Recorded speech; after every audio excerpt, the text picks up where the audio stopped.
Hi, I'm Cynthia Schiller. Please like and subscribe where we help and heal one day at a time. So we're going to talk about this silent treatment, why it hurts, why narcissists use it. It's kind of a manipulation technique to where we're going to give them power.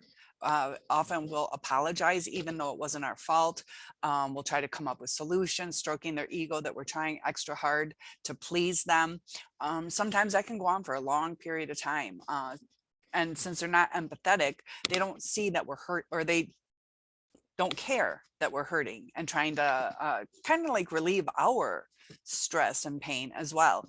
And they feed off of that. They don't want to take accountability. So that's why they'll go silent. Their poor communication, definitely don't want to take that accountability. So in order to do that, they just kind of wait it out until we kind of take the focus off of the issue at hand, and we're apologizing.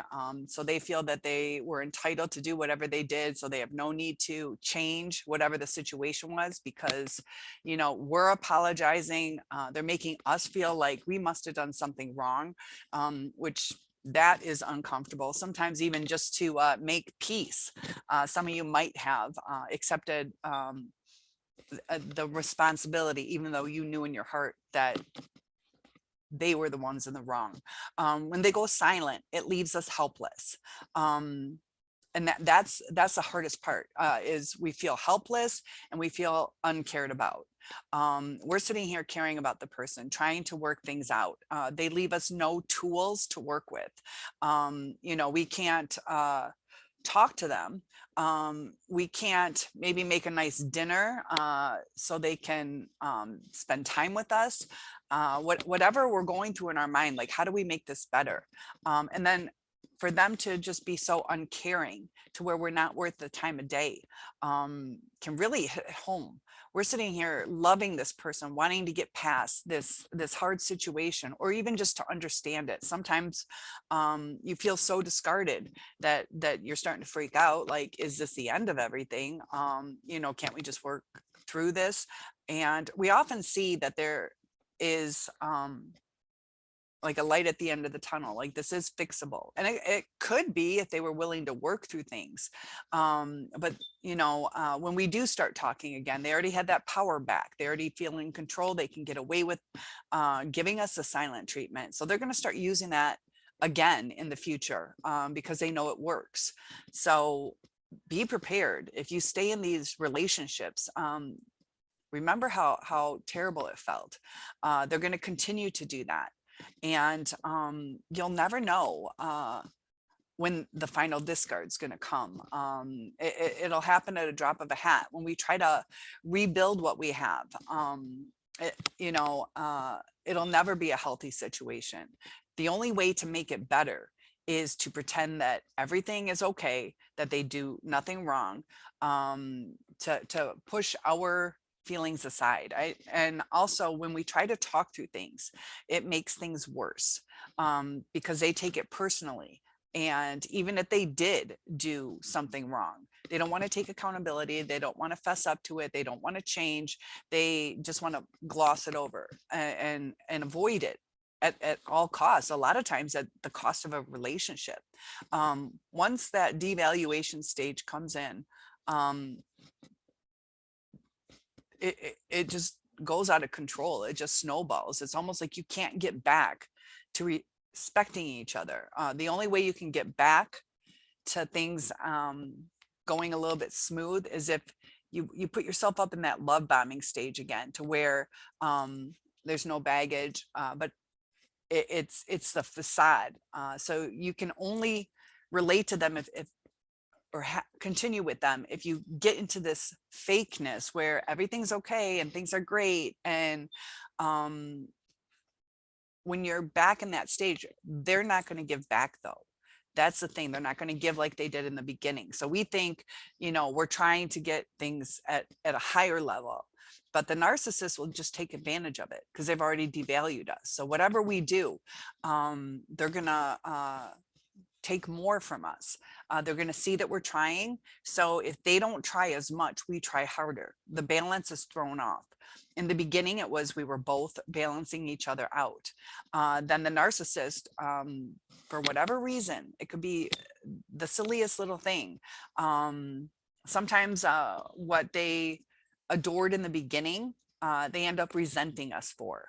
Let's say we were outgoing and they fell in love with it because now they have status, they have popularity because of us. But then they're going to resent us because we're the ones getting attention, and they get jealous of who we are instead of being happy and enjoying it. You know, if we get a promotion at work, they're going to resent that now we make more money. If it's a male female traditional role, or even just who you guys are, however your household dynamics work. Usually one's more in charge than the other, or dominant. But talking about that, as far as usually one being dominant over the other, we do want a 50-50 relationship as far as compromising on everything.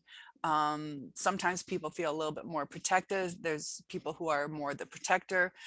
Everybody's different, so there will be differences in balance, but as long as it works, as long as that's what you agree on. But if you go into something where you have expectations of just even if somebody's more dominant than the other, just respect each other. You know, have where you can have boundaries.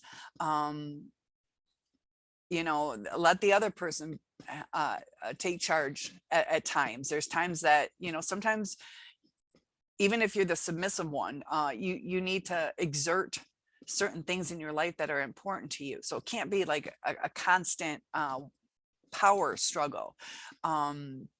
There needs to be compromise. And the narcissist, once they create what they feel is their perfect life, their facade, if you go against anything in that facade, they're going to get angry. They're going to throw little fits.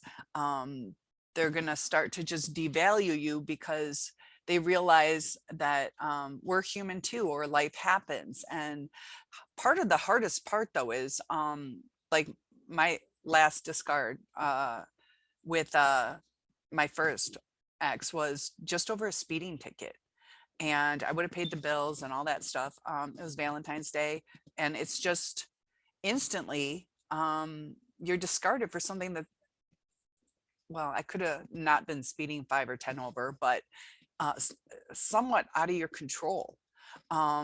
Everybody makes mistakes. For me to go 5 or 10 miles an hour, to throw a family away over that is really sad. That's how minuscule the tragedies can be that destroy a whole family. And that was when we were, you know, working through things. I was supposed to move back home and, you know, sold everything, made sure that I could be there on Valentine's Day. It was supposed to be a beautiful day. We're all snuggled up. And then he's like, how was your trip over here? And I'm like, well, I'll tell you the truth. And, you know, sometimes if it's a reverse situation, if I was a narcissist, I would have lied and said, oh, it was perfect. Nobody didn't get a speeding ticket, because they also don't want destruction, you know, of things. And they see it as, if I lie, I'll get away with it and things will stay smooth. Like if they're cheating, they're not going to tell you because they know it's wrong and they don't want to lose what they have. But as an empathetic person, you tell the truth and thinking it shouldn't be a big deal. And that's how much they value you, you know, that anything that happens in life, or if you're sick or lost a job or things like that, that they don't care. You know, he could have said, oh, that sucks, that's going to cost some money or something, but they just throw you away. That was you know, irritating to him. And you know, we go through irritations in life, but to throw away a whole family over that, we could have continued on with the day and made it a beautiful Valentine's Day. Instead, he's staring out the window like, the way he looked, you would have thought I murdered his whole family. It was an instant disconnect, and we did continue through the date, but that was it. The devalue that they go through on us to just give us a silent treatment or ghost us, like we don't even exist. So when we feel we don't exist, it's because we don't exist in their heart. Because if we did exist in their heart, they would not treat us this way. And it gets confusing because sometimes, you know, when they spend time with us or laugh with us, we feel that we have a connection with them. But what we're feeling is them absorbing whatever they want from the situation. And if things go wrong, or if we change something, whether we got the wrong haircut or gained weight, or have a friend now that they don't like, they can feel like they're losing control over us, which is their object, something that they own, and they want whatever they own to be exactly how they want it. If you notice too, they're pretty precise in a lot of things. You know, whether it's their image or how things are organized. Some are messy, you know, some are definitely messy, but they like control over their situation. So even if they are messy, they have it in such a way that it's their organized. Doesn't have to necessarily be clutter free. If they want their stuff over there piled up, at least they know that's where their stuff is. So if you touch it, you messed up their chaos, and they love chaos. They need to feed off of our reactions. And that's where it's hard, because we don't want to like react all the time. We just want to enjoy and go through life together, to where you have to react. And sometimes they want us to do, you know, good reactions where we're trying, but it's an unfair way that they do it. You know, we should build each other up instead of them expecting and feeding off of the ego stroke that they got us to do this. Sometimes it's jokes to them where they're like, yeah, I'm gonna see how much she'll do for me. And that's why they use the silent treatment, you know. So I don't know, let's say you're dropping off a casserole and then you're like, okay, that didn't work, now I'm gonna do this, or I'm gonna garden for him, I'm gonna do this, I'm gonna do that, because they're reaping the benefits, and we get not even a thank you. And when we try harder, they start taking more and more advantage of it, and it throws it more and more off. I know with my two exes, I called way too much. But we get into that panic mode where we're like, let's just talk, you know, let's figure this out. And it's hard for us to back off because we see the solution right there. Let's just do it. So in a sense, we kind of go into a panic mode because we feel like we're losing everything, or at least losing the love of them. Because if they can't acknowledge us, can't talk to us, you don't feel loved, you know. They don't acknowledge and say, look, let's just let it cool down. They just instantly go silent. Sometimes we don't even know what we did. They'll give us dirty looks. They use word salad, so we're all confused when we do talk again. Nothing's resolved. They will not resolve the issue that we were trying to work through. So they use the silent treatment to punish, to hurt, to control, to reap the benefits, to stroke their ego. And it's always destructive and always hurtful. The only way to handle it is, if you stayed in that relationship, is to kind of give them their own medicine back. But that's where it gets scary, because I could have backed off and not said anything, but I was in panic mode.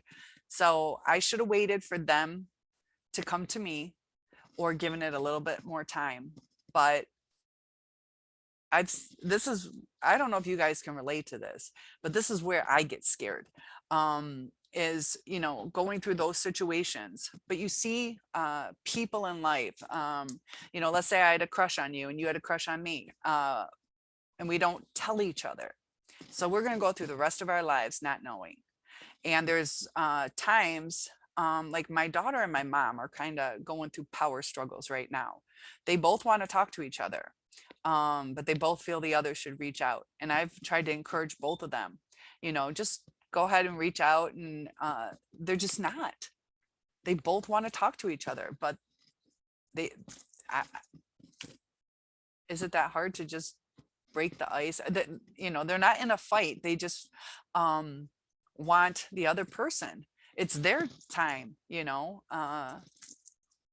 so where it gets scary for me is situations like that where, we start thinking, did my ex want me to make that move? So if we were waiting for them to make the first move, so we didn't reach out as much, is that going to happen? Are they going to call us? Or are they going to be in that situation that my mom and daughter are in, where they're not reaching out to each other? And that's where I get scared. That's why I freak out. That's why I call too many times, because it was the most important thing in my life.